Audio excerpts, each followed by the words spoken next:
제가 몇 년 전에 읽었던 책 중에서 좋아서 하는 전도라는 책이 있어요. 그 책의 저자가 여류 작가인데 레베카 페퍼트라고 하는 사람이에요. 그분이 인생을 이렇게 정의했습니다. 인생은 사람 살기에 좀 버겁다.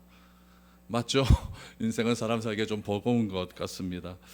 사람 살기에 버겁다라고 하는 표현이 참 우리 인간의 심리를 잘 짚어준 것 같습니다. 삶이라는 것을 살아보니까, 저도 50년 넘게 살아보니까 참 쉽지 않다는 것을 느껴지게 됩니다. 벌써 한 해의 마무리가 되지 않습니까? 올 한 해 여러분들은 버거운 인생을 살아오셨는지, 아니면 버겁고 힘겹지만 그럼에도 감사한 인생을 살아오셨는지 참 궁금해집니다. 제가 가만히 생각을 해보았습니다. 우리가 버거운 인생, 왜 인생이 참 이렇게 버거울까를 생각해 보니까 참 많은 이유가 있겠지만 선택의 문제에 있어서 끊임없이 우리 인생은 선택을 하는 것의 연속이기 때문에 그렇습니다. 여러분, 선택은 굉장히 우리를 버겁게 만듭니다. 어떤 것을 선택해야 나에게 기쁨이 있고 또 하나님께 영광을 돌릴 수도 있고 또 다른 사람에게 해악을 끼치지 않는 선택이 되는가? 여러분, 이걸 늘 언제나 고민하지 않겠습니까? 사람들은 과거의 잘못된 선택 때문에 실패한 인생을 살아간다라고 생각할 수도 있고, 현명한 선택을 했기 때문에 오늘의 내가 이렇게 삶을 살아갈 수 있다라고 생각할 수도 있습니다. 누군가는 후회하지 않는 선택을 했다고 말하더라도 여러분, 그가 선택한 것이 최고의 선택인지는 아무도 모릅니다. 둘 중에 하나를 선택했는데 하나를 선택했기 때문에 내가 오늘 후회하지 않는 인생을 살았다. 그러면 선택하지 않는 다른 것을 선택했다면 어떤 결과가 일어났는가? 여러분, 이건 아무도 알지 못하기 때문에 그렇습니다. 그래서 그저 내가 처한 현실의 만족감을 통해서 내가 한 선택이 좋다고 생각할 뿐이지, 내가 포기했던 그 선택이 참으로 귀한 선택인지는 여러분 아무도 모르는 것 아니겠습니까? 우리가 무엇을 선택할지 갈등이 생길 때 주로 하는 표현이 있습니다. 어떤 표현을 하냐면 하나님께 다 맡깁니다. 하나님께서 그렇게 우리를 인도해 주실 줄 믿습니다 라고 말을 하지만, 여러분, 우리의 인생을 하나님의 손에 맡긴다라고 하는 그런 적용이 쉬울까요, 어려울까요? 그것도 쉽지 않습니다. 그런 의미에서 우리의 삶은 참 버거운 삶인 것 같습니다. 오늘 여러분, 한 형제들의 선택으로 인하여 비참한 삶에 빠진 한 인생의 이야기를 여러분들과 살펴보았으면 좋겠습니다. 우리들이 보았을 때는 그 선택의 결과로 이 요셉이라고 하는 사람의 인생이 참으로 비참에 빠진 그런 인생인 것 같지만, 하나님께서 그의 인생을 어떻게 이끌어 가시는지를 우리가 한번 살펴보기를 원합니다. 요셉은 형들이 한 선택의 결과로 어떻게 되었습니까? 애굽의 보디발의 집으로 팔려가는 그런 인생이 되었다라는 것으로 오늘 39장이 시작이 됩니다. 1절 말씀만 보시죠. 요셉이 이끌려 애굽에 내려가매 바로의 신랑 친위대장 애굽 사람 보디발이 그를 그리로 데리러 간 이스마엘 사람의 손에서 요셉을 산이라 라고 말합니다. 그럼 요셉이 보디발의 집으로 왜 팔려가게 되었을까요? 형들의 시기와 질투 때문에 그렇습니다. 그러면 형들은 자기들이 가지고 있었던 시기와 질투를 해소하기 위해서 선택한 것이 무엇이었냐면 동생을 팔아 넘기는 것이었습니다. 여러분, 왜 팔아 넘겼을까요? 이것이 형들에게 있어서는 최선의 방법이라고 생각했기 때문에 그렇습니다. 여러분, 이 요셉을 팔아 넘기기까지 이 형들이 했던 과정들이 있습니다. 요셉을 죽이려고 구덩이에 던져버리자라고 말하는 형들이 있었고, 또 루벤이라고 하는 가장 큰 장남은 뭐라고 이야기하냐면은 우리 동생을 죽이는 것은 마땅치 않다라고 죽이지 말자라고 했죠. 그러다가 넷째 형이었던 유다는 뭐라고 이야기하냐면은 차라리 죽일 바에는 팔아 넘기자라고 말을 한 겁니다. 그럼 세 가지의 갈래길이 나오지 않습니까? 죽여야 된다, 죽이지는 말자, 팔아 넘기자. 이 세 가지의 선택지 중에서 형들이 한 선택은 무엇이었냐면은 팔아 넘기자라고 하는 선택이었습니다.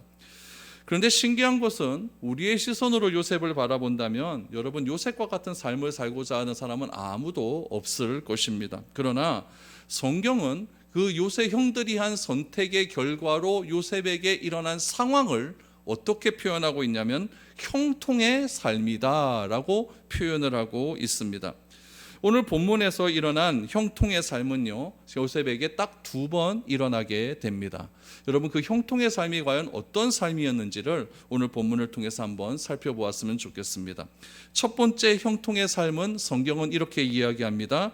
보디발의 집에 종으로 팔려갔을 때 형통의 삶이다 라고 이야기를 하죠. 2절 3절 보세요. 여호와께서 요셉과 함께 하심으로 그가 형통한 자가 되어 그의 주인 애굽 사람의 집에 있으니 그의 주인이 여호와께서 그와 함께 하심을 보며 또 여호와께서 그의 범사에 형통하게 하심을 보았더라 라고 말합니다. 여러분, 이 2절 3절 말씀을 자세히 보시면 이렇게 이야기할 수가 있죠. 하나님께서 요셉과 함께 하셨다라고 말을 하면서 그 함께 하심의 결과가 무엇이었냐? 형통의 삶이었다라고 이야기를 합니다. 여기서 하나님이 함께 하셨기 때문에 형통의 삶을 살았다라고 말을 하는데, 그가 형통한 자가 된 삶의 상황은 어떤 상황이었냐면은 그가 애굽의 종이 되었을 때 형통한 삶이었다라고 말을 하죠. 그럼 여러분, 2절과 3절에 반복적으로 나오는 이 형통이라고 하는 뜻이 무엇인가? 여러분, 형통이라고 하는 히브리어의 뜻은 무엇이냐면은 앞으로 나아가다, 발전하다라는 뜻이에요. 앞으로 나아가다, 발전하다. 우리가 생각하기에 형통한 삶은 어떻게 생각하냐면은 주인이 있고 종으로서의 삶은 형통한 삶이 전혀 아닙니다. 내가 주인으로서 살아가는 것이 형통한 삶이라고 우리는 생각을 하죠. 그래서 내가 주인으로 삶을 살기 위해 이 땅에서의 삶에서 최선을 다하는 그런 삶을 살아갑니다. 그런데 성경은 뭐라고 이야기하냐면은 오히려 주인이 있고 내가 주인의 종으로 있는 곳에 하나님께서 함께 하심으로 형통하였다라고 설명하고 있습니다. 특별히 여러분, 여기서 주목해야 될 사실은 무엇이냐면은, 여러분, 종이 요셉인데 요셉이 형통한 삶을 누가 목격했냐면 주인이었던 보디발이 목격했다라고 분명히 이야기를 해요. 3절을 다시 보십시오. 그의 주인이 여호와께서 그와 함께 하심을 보며 또 여호와께서 그의 범사에 형통하게 하심을 보았더라. 이건 목격했다라는 뜻이에요. 그러니까 요셉 자기 스스로가 나는 형통한 삶이다 라고 생각한 것이 아니라, 누가 그 형통한 삶을 목격했다? 그의 주인이 요셉이 형통한 삶을 목격했다. 어떻게 했기 때문에? 여호와가 함께 하심을 주인이 목격했기 때문에 요셉이 형통한 삶이었다라는 것을 이 보디발이 인정을 했다라는 것을 알 수가 있죠. 그러니까 여기서 여러분 기억해야 될 것은, 요셉의 형통함에는 누가 있습니까? 목격자가 있다라는 것을 알 수가 있어요. 그 목격자가 요셉의 주인이었던 보디발이었습니다. 그러므로 형통은 여러분, 상황이 아니라 상황을 대하는 나의 태도에 있다는 것을 알게 됩니다. 두 번째 형통은 어디에서 나오느냐? 억울한 누명을 쓰고 감옥에 갔을 때에 나옵니다. 우리가 읽었던 창세기 39장 21절 이하를 한번 보시기 바랍니다. 여호와께서 요셉과 함께 하시고 그에게 인자를 더하사 간수장에게 은혜를 받게 하시며 간수장이 옥중 죄수를 다 요셉의 손에 맡김으로 그 재반 사물을 요셉이 처리하고 간수장은 그의 손에 맡긴 것을 무엇이든지 살펴보지 아니하였으니 이는 여호와께서 요셉과 함께 하심이라. 여호와께서 그를 범사에 형통하게 하셨더라 라고 말합니다. 여러분, 요셉이 주인의 집에서 형통한 삶을 살았다는 것을 보디발뿐만 아니라 보디발의 아내도 목격을 했던 것 같아요. 그래서 보디발의 아내가 요셉을 향한 마음이 점점 커져갔고 요셉을 유혹하려다가 실패하지 않습니까? 그 결과 보디발의 아내의 모함으로 인해서 요셉은 감옥에 갇히고 맙니다. 그런데 성경은 감옥에 간 요셉을 이렇게 상황을 표현하고 있습니다. 감옥에서도 하나님은 요셉과 함께 하셨다라고 말을 하고, 함께 하심의 결과를 뭐라고 이야기하냐면은 인자를 더했다라고 말합니다. 인자를 더했다. 여러분, 인자라고 하는 말이 히브리어로 여러분 잘 아는 말 헤세드입니다. 헤세드. 헤세드는 인자라고 하는 말로 번역이 되지만은 친절함, 자비함, 자애라고 하는 뜻도 담겨져 있습니다. 여러분, 헤세드라고 하는 것은요, 하나님의 성품입니다. 이거 창세기에서는, 창세기 1장에서는 이 하나님의 성품을 2장에서는 뭐라고 나오냐면은 하나님의 형상으로 나와요. 그러니까 하나님의 형상, 하나님의 성품이 어디에 있는? 감옥에 있는 요셉에게 전달되었다라는 거 그렇게 이야기하고 있는 것이죠. 하나님의 성품을 요셉에게 더해 주었습니다. 그 결과가 무엇인가를 보셔야 돼요. 그 결과가 요셉을 통해서 간수장이 은혜를 받습니다. 간수장이 은혜를 받아요. 하나님이 함께 하신다라고 하는 증거, 하나님의 형상이 나와 함께 한다라고 하는 증거는 어디서 나오냐면은 나와 함께한 사람에게 은혜가 미친다에서 알 수가 있는 겁니다.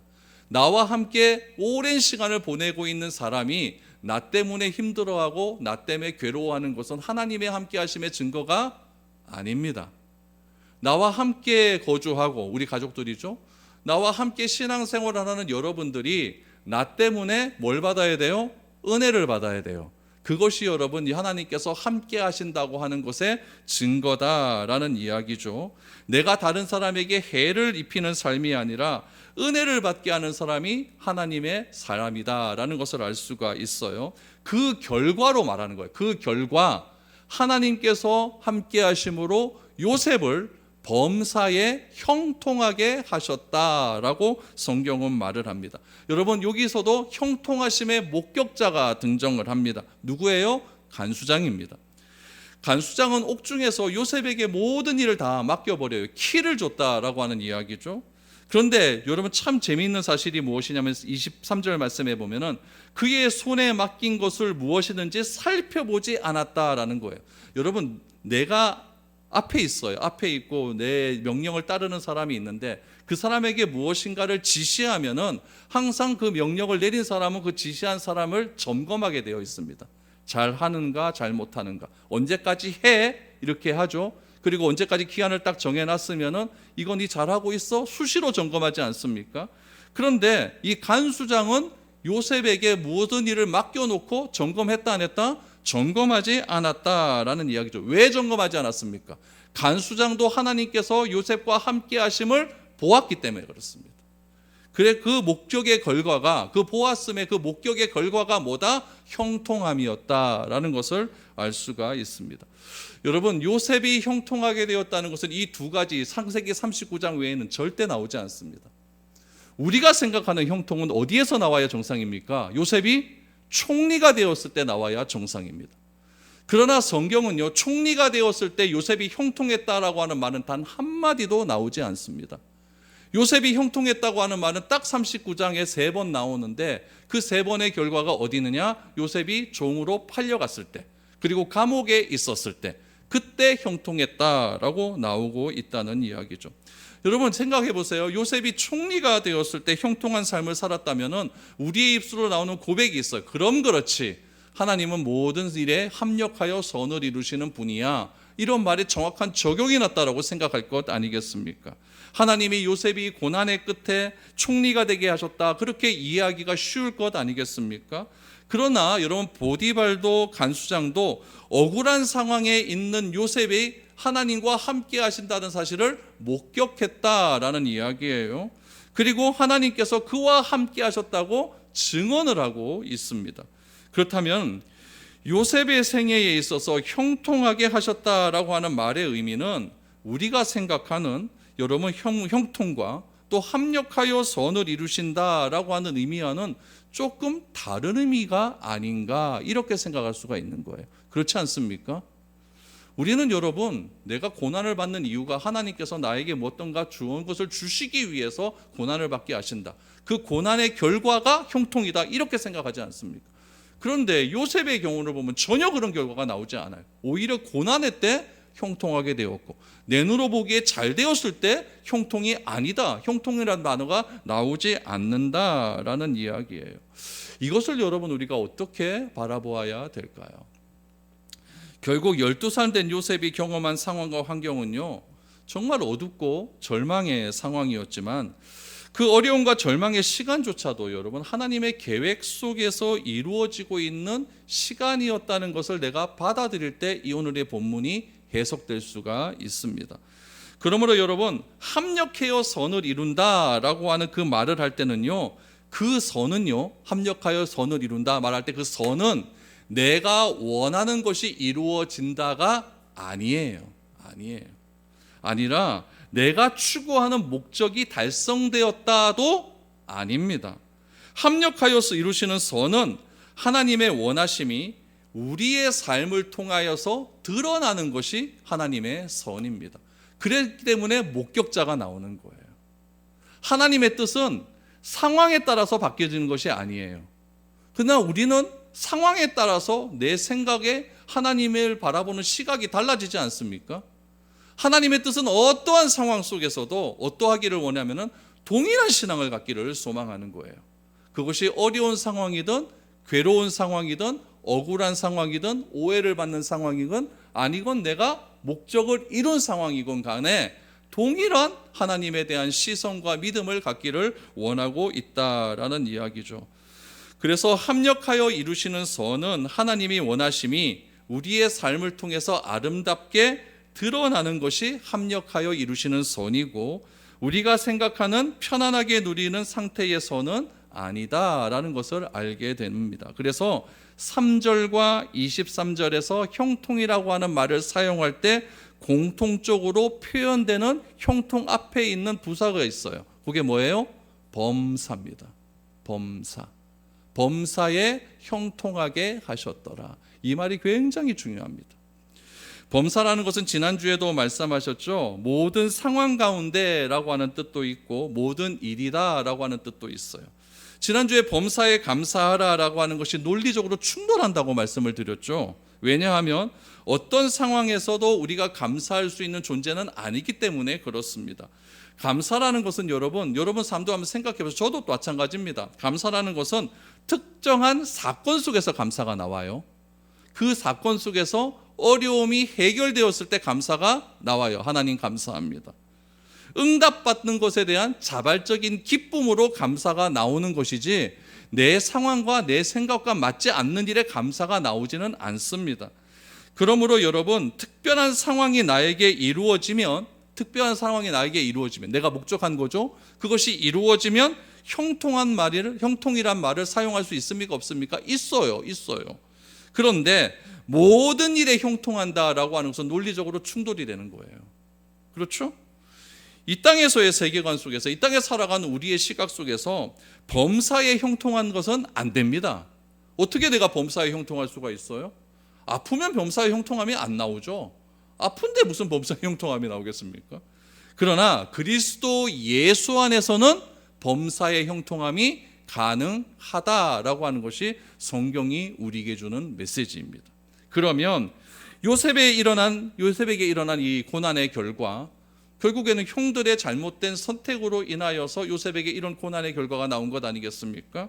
이 고난의 시간도 결국 성경적인 세계관으로 바라보자고 한다면 하나님께서 이루고자 하는 영원한 합력하여 선을 이루고자 하는 그 큰 시간 속에 담겨져 있다라는 것을 우리가 기억을 해야 됩니다.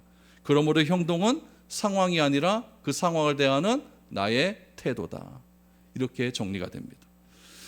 때로는 우리의 잘못된 선택과 욕심에 의해서 혹은 나의 교만함 때문에 또 선택한 결과 때문에 내 인생이 힘들어지고 후회하는 때도 물론 있습니다. 저도 그런 때 정말 많습니다. 이때 이런 거를 선택을 안 했으면 얼마나 좋을까? 요때 요 선택 안 하고 좀 다음에 좀 했으면 얼마나 좋을까? 뭐 이런 생각들이 있죠. 그런데 여러분, 우리가 기억해야 될 것은 우리의 잘못된 선택이나 잘못된 선택을 하게 된 기준인 허물과 죄 아니겠습니까? 그걸로 인하여 우리가 잘못된 선택을 했다 할지라도 하나님은요, 자비로우시다고 저는 생각합니다. 설령 내가 잘못된 선택을 했다 할지라도 하나님은요, 그 선택 때문에 나를 버리시는 일은 결단코 없습니다. 여러분, 요셉의 형들이 잘못된 선택을 했습니까? 안 했습니까? 했어요. 그러면 하나님께서 그 잘못된 선택을 한 형들을 징벌하는 게 맞습니다. 그러나 오히려 하나님께서는 요셉 한 사람을 통하여서 그 잘못된 선택을 한 형들을 뭐 하세요? 오히려 구원하셔서 이스라엘 12지파의 기둥으로 삼아주십니다. 이것이 얼마나 오묘한 일이고 얼마나 우리에게 위로가 되는 일이 아닌지 모릅니다. 여러분, 내가 잘못된 선택을 했기 때문에 내 인생이 실패한 인생이거나 자초한 불행한 길을 가게 되었다라고 생각할 필요는 그런 의미에서 하지 마시기 바랍니다. 왜냐하면 모든 사람이 내리는 결정에는요, 내 이김심과 욕망이라는 탐욕이 다 담겨져 있습니다. 그러므로 결과적인 것을 보고 내 인생이 잘못되었다라고 말하기보다는 내 선택이 잘 되었는지 잘못되었는지 가지고 판단하기보다는 그럼에도 불구하고 나는 잘못된 선택을 했다 할지라도 그 상황 가운데 최선을 다하는 삶을 살아갈 때 하나님은 그때 나와 함께 하셔서 나의 모든 삶 가운데 형통한 길로 인도하게 되시는 줄 믿으시기를 바랍니다. 이것이 너무나 귀한 일입니다. 하나님은 현재 최선을 다해 살아가는 나의 삶을 결코 무의미하게 만들어주시는 그런 분이 아니십니다. 오늘 본문 4절과 5절 말씀을 한번 보십시오. 요셉이 그의 주인에게 은혜를 입어 섬김에 그가 요셉을 가정 총무로 삼고 자기의 소유를 다 그의 손에 위탁하니 그가 요셉에게 자기의 집과 그의 모든 소유물을 주관하게 한 때부터 여호와께서 요셉을 위하여 그 애굽 사람의 집에 복을 내리심으로 여호와의 복이 그의 집과 밭에 있는 모든 소유에 미친지라. 주인이 그의 소유를 다 요셉의 손에 위탁하고 자기가 먹는 음식 외에는 간섭하지 아니하였더라. 요셉은 용모가 빼어나고 아름다웠더라 라고 말합니다. 요셉이 형들에게 팔려간 그때 나이가 12살로 봅니다. 12살로 봐요. 어린 나이에 아버지와 가족을 다 떠난 삶을 살게 된 것이죠. 저도 17살 때 부모님을 떠나게 됐거든요. 아버지가 갑자기 목회한다고 의성으로 내려가 버리는 거예요. 서울에 나 혼자 남기고. 그 홀로 남았을 때 저의 비참함은요, 저의 외로움과 소외감과 고독함과 저는 버려졌다고 생각을 했습니다. 그때는요 정말 아무것도 보이지 않았습니다. 그렇기 때문에 저는 그때 막 살았습니다. 내 하고 싶은 대로 다 살았습니다. 그렇게 살아보니까 할 만큼 하니까 더 이상 놀기도 싫고 그래서 돌아온 것 같은데, 부모님께 얘기해봤죠. 저거 아버지한테는 그 말을 못하고 아버지가 돌아가셨는데 우리 어머니한테 얘기했더니 왜 나 버리고 도망간노 이렇게 얘기했더니 어머니가 하시는 말씀이 미안하다 이러더라고요. 아버지가 결정하셨는데 어머니가 뭐 할 게 뭐가 있습니까? 이 요셉도 똑같은 심정 아니었겠습니까? 12살인데 저보다 더 어렸을 때인데 그때 아무도 모르는 그 타국으로 가버려가지고 거기서 혼자 절망적인 그런 삶을 살았다. 형제들에게 소외되고 형제들에게 버림을 받았다. 그 상실감을 어떻게 받아들일 수가 있을까요? 그러나 요셉은요 그런 상황과 환경을 탓하며 살지 않았다라는 이야기예요. 4절 말씀을 다시 보시면은 요셉이 그의 주인에게 은혜를 입어 섬겼다라고 해요. 섬기다라고 하는 말이 아바드라고 하는 말이거든요. 아바드, 히브리어로 아바드라고 해요. 이 아바드라고 하는 말에서 파생된 말이 여러분 예배라는 말입니다. 그러니까 예배는 섬김이에요. 그러니까 요셉이 그의 주인에게 은혜를 입어서 그를 예배한 겁니다. 그를 철저하게 섬긴 거죠. 그랬더니 요셉을 가정의 총무로 삼고 자기의 소유를 다 그의 손에 위탁했다라는 거예요. 중요한 게 무엇이냐면은 그가 요셉에게 자기의 집과 그의 모든 소유를 주관하게 한 때부터 여호와께서 요셉을 위하여 애굽의 사람과 집에 복을 내리셨다라고 말합니다. 요셉은 최선을 다하는 삶을 살았습니다. 비록 다른 사람에 의해서, 다른 형제에 의해서, 잘못된 선택에 의해서 자기의 삶 가운데 비참한 결과가 나왔지만은 그 비참한 결과를 준 형제를 탓하지 않고 그 비참한 상황에 있는 그 환경을 탓하지 않고 최선을 다하는 삶을 살았기 때문에 주인이 여러분 요셉에게 은혜를 베풀어 줄 수 있었다라는 이야기예요. 그 최선을 다하는 삶을 누가 보셨습니까? 하나님이 보시는 거예요. 하나님이 보셔서 요셉 주위에 있는 사람들에게 은혜를 베푸시는 겁니다. 아까 감옥에서도 요셉에게 이 하나님의 인자하심이 더 갔을 때 누가 은혜를 받았다? 간수장이 은혜를 받지 않습니까? 여기서도 요셉 한 사람이 최선을 다하는 삶을 살고 그 모든 것들을 관리하게 된 그때로부터 여호와께서 보디발의 집에 복을 내리시기를 시작한 겁니다. 그러니까 보디발이 아는 거예요. 요셉 붙들고 있으면 내가 성공할 수 있다. 요셉 붙들고 있으면 내가 잘 될 수 있다라는 것을 보디발이 알게 되는 것이죠. 그러니까 보디발은 하나님께서 요셉이 하는 일마다 성공해 주신다는 것을 보디발이 믿게 되는 것이죠. 그 믿음을 요셉을 보디발이 목격한 것이고, 그 결과를 뭐라고 이야기합니까? 요셉은 범사에 형통하게 되었다라고 성경은 그렇게 이야기하고 있는 것이죠. 그러니까 요셉은 다른 종들과는 다른 거예요. 다른 종들과는 자신이 처한 상황을 대하는 태도가 달랐다라는 것을 알 수가 있는 것이죠. 감옥에서도 똑같습니다. 간수장이 감옥에 있는 모든 죄수를 관리할 수 있는 권한을 요셉에게 줘버려요. 요셉이 감옥에서 하는 일에 간수장이 간섭을 하지 않습니다. 결국 요셉은 현재 자신에게 일어나는 여러 가지 상황을 불편함이나 불평으로 여기지 않았다는 이야기예요. 이 말은 하나님께서 지금 최선을 다해 살아가는 그 삶을 결코 무의미하게 보지는 않는다라는 이야기죠. 비록 내가 잘못된 선택을 한다 할지라도 그 일을 통하여서 하나님께서 가지고 계신 선하신 계획을 이루어가는 일에 여러분 의미를 두어야 된다라는 이야기입니다. 그러므로 그리스도인에게 있어서 삶의 의미는요, 단순한 누림이 아닙니다. 내가 많은 것을 소유해서 누린다, 이게 삶의 의미가 아니라 얼마나 많은 것을 누리고 성취하고 성공적인 삶을 살 수가 있을까라는 것을 가지고 내 삶의 가치를 찾을 수는 없다는 이야기입니다. 하나님은 극심한 고난 가운데 말로 다할 수 없는 상황 가운데 태어난 삶이라 할지라도, 요즘 유행하는 말로 흙수저로 태어난 삶이라 할지라도 그 삶에서 하나님의 의미를 찾는 겁니다. 그 안에서 하나님의 계획이 있다고 믿는 사람에게 하나님께서는 형통의 삶을 허락해 주시는 것입니다. 하나님은 왜 나에게 이런 가정에서 태어나게 하셨을까? 하나님은 왜 나에게 이런 질병을 허락하여 주셨을까? 이런 상황을 보고 불평불만하는 것이 아니라 그런 상황 속에서도 끝까지 하나님의 나에게 주신 이 상황을 불평하지 않고 이 상황 가운데 최선을 다하는 삶을 살아갈 때에 하나님은 그 삶을 지켜보고 계신다는 사실을 우리는 기억을 해야 되는 것이죠. 그러면 여러분, 어려움과 이 고난 속에서 내가 던져야 되는 본질적인 질문이 있어요. 여러분, 그럴 수 있잖아요. 왜 나는 이렇게 어려운 가정에서 태어났는가? 여러분, 이거 출발점이 다르다는 것은요, 이 사회생활을 생각하는데 정말 어려워요. 어떤 사람은 여러분 태어나면서부터 저 위에서부터 출발하는 사람이 있고, 어떤 사람은 태어나면서도 저 밑에서 태어나가지고 그 출발에까지 도달하는데 내 인생의 전부를 다 쓸어버리는 그런 사람들도 존재한다는 이야기예요. 그러면 얘기하죠. 하나님 왜 나에게 이런 어려운 상황을 주셨습니까? 이렇게 질문할 수 있는 것 아니겠습니까? 이런 질문을 대표적으로 한 사람이 누구였냐면 욥입니다. 욥. 지난주에 말했던 욥의 그 적용을 좀 더 확대해서 제가 지금 말씀을 드립니다. 욥이 여러분 힘들어했던 이유는 무엇이냐면요, 이유를 알 수 없는 고난과 역경입니다. 그렇지 않습니까? 그러니까 이유를 알 수 없는 고난과 역경이 자신에게 찾아오는 이 현실의 삶을 하나님께 자꾸 물어보는 거죠.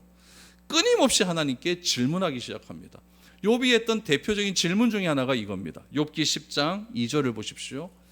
내가 하나님께 아뢰이오니 나를 정죄하지 마시옵고 무슨 까닭으로 나와 더불어 변론하시는지 내게 알게 하옵소서라고 말합니다.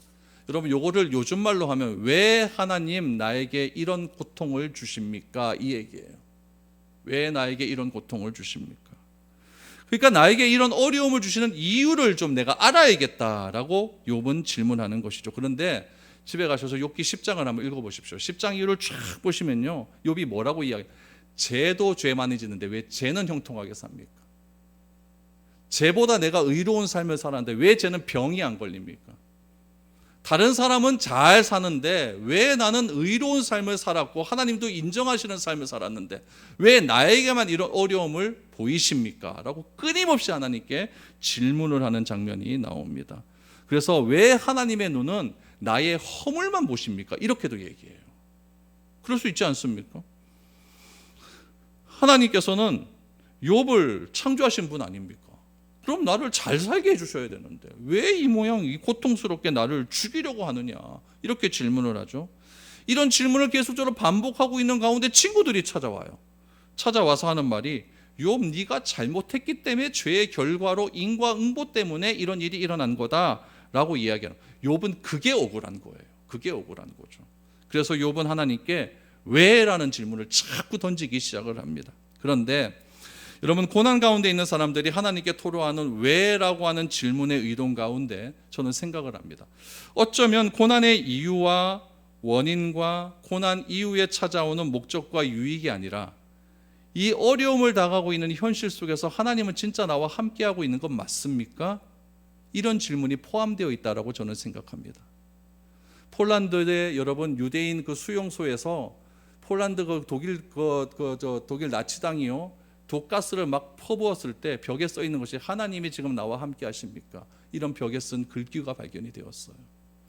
그러니까 즉심한 고통 가운데서 이런 질문을 자꾸 할 수도 있지만 결국 그 질문 안에는 뭐가 있느냐? 하나님이 나와 함께 하시는 거 맞습니까? 임마누엘인데 하나님이 나와 함께 하시는 건 맞습니까? 이렇게 이야기하는 것이죠. 그때 하나님께서는요 우리에게 이렇게 말씀을 해 주십니다. 시편 23편 4절을 보시죠. 내가 사망의 음침한 골짜기로 다닐지라도 해를 두려워하지 않을 것은 주께서 나와 함께 하심이라. 주의 지팡이와 막대기가 나를 안위하시나이다. 여기서 여러분 귀하게 봐야 될 것이 무엇이냐면은 내가 사망의 음침한 골짜기를 다닐지라도 그 골짜기를 두려워하지 않는 이유가 있어요. 그게 뭐예요? 하나님이 나와 함께 하시기 때문에 나는 이 어려움을 극복할 수 있고 여호와는 나의 목자다라고 하는 고백이 다윗의 입에서 나올 수가 있는 거예요. 그러니까 고난 가운데 우리가 느끼는 것은 무엇이냐면 하나님께서 나를 버리신 것이 아닌가라고 하는 절망감과 외로움입니다. 하나님의 계획과 의미가 있다고 힘들고 버거운 인생이라도 버틸 수 있는 이유는 뭐냐면 하나님이 이 고난 속에 나와 함께 하신다라고 하는 그런 믿음이 있으면 여러분 버틸 수 있습니다. 그러므로 욥이 갈망하고 있는 것은 자신이 경험하고 있는 절망과 괴로움 가운데 하나님이 진짜 함께하고 있는가 아닌가에 대한 여부를 지금 묻고 있는 거예요. 다양한 질문을 통해서요. 이런 욥의 질문에 대해 하나님의 대답이 무엇입니까? 천지를 창조한 모든 자연 만물을 보여주십니다. 이 천지를 창조한 모든 창조물 가운데 누가 계신다? 하나님이 계신다는 거예요. 그래서 욥은 이 사실을 깨닫게 되죠. 그리고 놀라운 위로를 받게 됩니다. 내 자식이 하루아침에 죽고 내 재산이 하루아침에 다 사라지고 관계가 깨어지고 아내가 자신을 저주하며 도망가는 극심한 소외감 속에서, 고독 속에서 여러분 욥이 한 고백은 무엇이냐면은 하나님이 나와 함께 하신다라고 하는 사실을 보여주셨기 때문에, 내가 그 사실을 받아들였기 때문에 과거에는 말로만 듣던 하나님을 내가 이제는 눈으로 본다라고 말을 하는 거예요. 눈으로 어떻게 볼 수가 있습니까? 하나님이 나와 함께 하신다고 하는 믿음 때문에 그렇습니다. 성경적 심리학자가 있어요. 심리학자이며 상담가인 에리 크랩이라고 하는 사람이 있어요. 이 사람이 행복을 두 가지로 정리를 합니다. 첫 번째는 무엇이냐면 1차적인 행복이 있고, 두 번째 행복은 부차적인 행복이 있어요. 부차적인 행복은 다른 말로 하면은요, 조건적인 행복이에요. 무슨 말이냐면요, 어떤 조건이 만족될 때 나에게 행복이 느려지는 게 있어요. 우리가 하나님께 기도합니다. 하나님 1번 이거 해주시고 2번 이거 해주시고 3번 이거 쭉쭉쭉쭉 나가요. 근데 이거 다 안 들어주셔도 하나님께서 나에게 주시고자 하는 최소한 미니멈, 최소한의 요 조건은 만족시켜 주셔야 됩니다 라고 생각하는 것이 부차적 행복이에요. 그러니까 하나님은 어떤 하나님이 되냐면, 이런 부차적인 행복을 추구하는 사람에게는요, 요 행복, 최소한의 행복을 만족시켜 주시기 위한 하나님밖에 안 되는 거예요. 그게 있어야만 내가 행복해지기 때문이다 라는 이야기죠. 여러분, 이럴 수가 있죠. 이런 부차적인 행복을 가진 사람들은요, 항상 이렇게 남에게 피해를 주는 경우가 많아요. 이런 경우가 있어요. 제가 어느 날 기도한 다음에 하나님께 기도를 했죠. 하나님, 돈이 필요합니다. 하나님, 의아돈동 해결해 주셔야겠습니다. 저는 하나님께서 해결해 주신 줄 믿고 로또로 갑니다. 로또를 샀어요. 사서 됐습니다. 25억. 여러분들께 이야기합니다. 저는 하나님께 기도하고 로또 샀더니 25억 됐습니다. 이러면 여러분들이 어떻게 하겠습니까? 아멘 그러겠죠, 앞에서는요. 그리고 여러분들도 기도할 겁니다. 하나님, 목사님도 로또 됐으면 나도 로또 되기를 소망합니다. 기도합니까, 안 합니까? 분명히 해요. 내가 다 압니다. 해요. 그럼 여러분들은 됩니까, 안 됩니까? 안 돼요. 그럼 그 하나님은 어떤 하나님입니까? 내 기도는 죽어도 안 눌러주시는 하나님. 이게 여러분 부차적인 행복을 추구하는 사람의 결과예요. 그러나 1차적인 행복은 무엇이냐면요, 다른 사람과의 관계 속에서 참된 행복을 찾는 사람들의 행복이에요. 그러니까 하나님께서 나에게 부어주신 사랑이 있지 않습니까? 그 사랑을 느낄 때, 다시 말하면 복음을 느낄 때 큰 행복함을 경험하게 됩니다. 더 나아가서는요, 이 행복함이 나에게로 만족되는 것이 아니라 다른 사람을 사랑하는 것으로 확장되어져 간다는 거예요. 하나님께서 나에게 주신 사랑이 너무나 넘치도록 크니까 그 넘침이 다른 사람에게로 막 전달이 되어 가는 거죠. 복음 안에서 내가 어떤 조건에 매이지 않고 하나님께서 나와 함께 하신다고 하는 그 삶을 내가 관계 속에서 경험하게 된다라는 거예요. 오늘 요셉의 삶이 그 관계 속에서 1차적인 행복을 누렸기 때문에 그 행복이 누구에게로 전달됩니까? 보디발에게로 전달되고, 그 행복이 간수장에게 전달되고, 그 행복이 나중에 그가 총리가 되었을 때 자기를 팔아넘긴 형제들에게 전달이 되는 거예요. 바울이 고백하는 하나님을 사랑하는 자, 곧 그의 뜻대로 부르심을 입은 자들에게는 모든 것이 합력하여 선을 이룬다라고 하는 의미는, 여러분, 결과적으로 나중에 다 잘 된다고 하는 의미는 아닙니다. 선택이 잘못되었거나 어떤 이유에서든지 길고 지루한 고난의 인생을 살아가는 경우가 존재합니다. 여러분 삶 가운데 그런 존재가, 이 삶이 있어요. 바울은 결과적으로 좋아질 것이다 라고 말하는 것이 아니라, 비록 어렵고 힘들고 고통스러운 순간이라 할지라도 그 어떤 순간도 헛된 시간은 없다라고 말하는 것이 합력하여 이루시는 선의 비결입니다. 그래서 바울은 빌립보 감옥에서도 자기의 상황은 전혀 기뻐할 수 없는 그런 상황이었음에도 불구하고 빌립보 교인에게 기뻐하고 기뻐하라 라고 말할 수 있는 겁니다.